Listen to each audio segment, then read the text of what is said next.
হঠাৎ করে এমন কি হলো যে পাকিস্তান এত ভালো ব্যাট করলো, একটা অসম্ভব লক্ষ্য তারা করছে, সেখানে নেমে বাংলাদেশের এমন বোলিং লাইন আপের বিপক্ষে, এবং এই পাকিস্তান যারা আগের 3টা ইনিংস 2 টেস্টের বাজে করেছে, তারা এত ভালো ব্যাট করলো, রহস্য কি?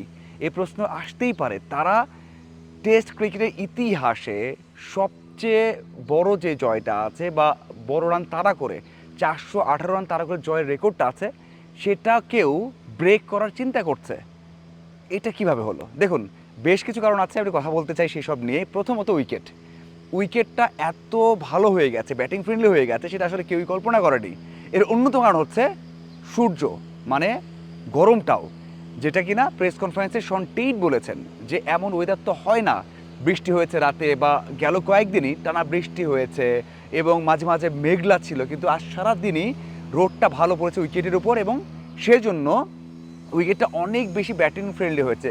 সবাই খেল করেছে, যারা খেলা দেখেছেন, আনইভেন হয়নি, খুবই টার্ন হয়নি, একেবারে যোগ্যতা দিয়ে বল করতে না পারলে 4 ছক্কা খাচ্ছেন বোলাররা। যেখানে বাংলাদেশের 5টা বোলারই দারুণ দুর্দান্ত ওয়ার্ল্ড ক্লাস, যেখানে যে কোনো ব্যাটিং লাইন আপকে ধসিয়ে দেয়, তারা কোনো ধরনের সুবিধা পাচ্ছে না, তারা কোনো ধরনের ভয় তৈরি করতে পারছেন না। এটার অন্যতম কারণ হচ্ছে উইকেটটা এত ভালো হয়ে যাওয়া। এই যে রোদটা পড়েছে, সারাদিন বৃষ্টি হয়নি, রাতে হয়েছে, সেই জন্য উইকেটটা আরও বেশি ব্যাটিং ফ্রেন্ডলি হয়ে গেছে। এরপরের যে কারণটা সেটা হচ্ছে যে বল। দেখুন, নতুন বলে বাংলাদেশ যখন শুরু করেছে 2টো উইকেট নিয়েছে প্রথম সেশনে। বাবর আজম একটা পার্টনারশিপ করেছেন, সেই পার্টনারশিপ হওয়ার পরে আবারও 2টো উইকেট গেছে।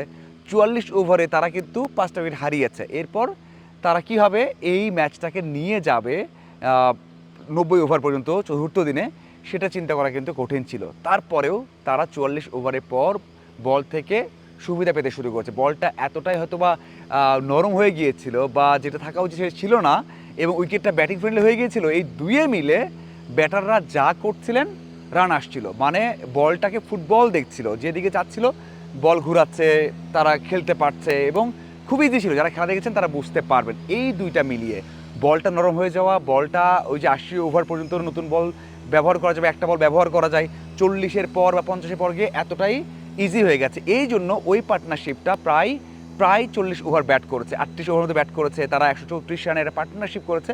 এই জন্য সুবিধা হয়েছে, এবং সবাই দেখবেন, যারা দেখেছেন, বারবার বলছি, অনেক ইজি ছিল, কারণ নতুন বল। আবারও আমরা যারা প্রেস বক্সে ছিলাম, যারা খেলা দেখি, একটু খেলা নিয়ে একটু জানাশোনা করি, বা দর্শক যারা খেলাধুলা দেখেন বা বলছেন, তারাও জানেন যে নতুন বল আসলে সিনারিও চেঞ্জ হবেই। সবাই অপেক্ষায় ছিলেন যে 80 ওভার কখন শেষ হবে, কারণ একটা নতুন বল, একটা ইনিংস শুরু করা যে বল দিয়ে 80 ওভার পর্যন্তই বল করা যায়, এবং 80 ওভারের বেশিও করা যায় যদি কোয়ালিটি ভালো থাকে, এবং ওই যে যারা বল করছে সেই ক্যাপ্টেন চায় যে হ্যাঁ, এই বল দিয়ে আমরা আরও 5, 6, 7 ওভার চালাবো, সেটা করা যায়।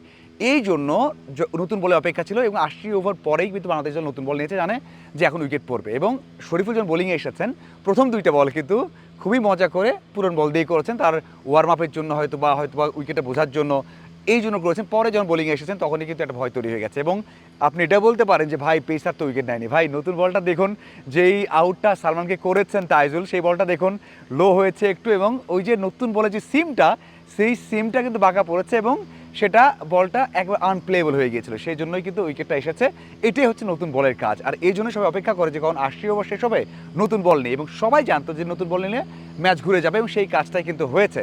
বল ইজি হয়েছে বলের জন্য, মানে ব্যাট করা ইজি হয়েছে বলের জন্য, এবং ব্যাট করা কঠিন হয়েছে ওই বলের জন্যই, সাথে উইকেটটা মাঝখানে ভালো একটা বিহেভ করেছে শুধুমাত্র ওয়েদার কন্ডিশন ভালো হওয়ার জন্য। এই দুয়ে মিলিয়ে পাকিস্তানের জন্য এই টেস্টে বা এই টেস্ট সিরিজে অথবা বাংলাদেশ সফরে টেস্টে খুব ভালো একটা দিন তাদের গেছে। তার মানে এই না তারা জিতে যাচ্ছে। ওই যে নতুন বল এখনও হাতে আছে, সকালে আসবেন, রাতে হয়তো বৃষ্টি হতে পারে, এবং পঞ্চম দিনের শুরুতে আমার মনে হয় 1-1.5 ঘন্টার মধ্যে বাংলাদেশ দল জয় নিয়ে ঢাকাতে যাবে, এবং আমি বিশ্বাস করি যে বাংলাদেশ দল হয়তো বা 90-95 রানে একটা জয় পেতে যাচ্ছে। আপনাদের কী মনে হয় অবশ্যই জানাবেন।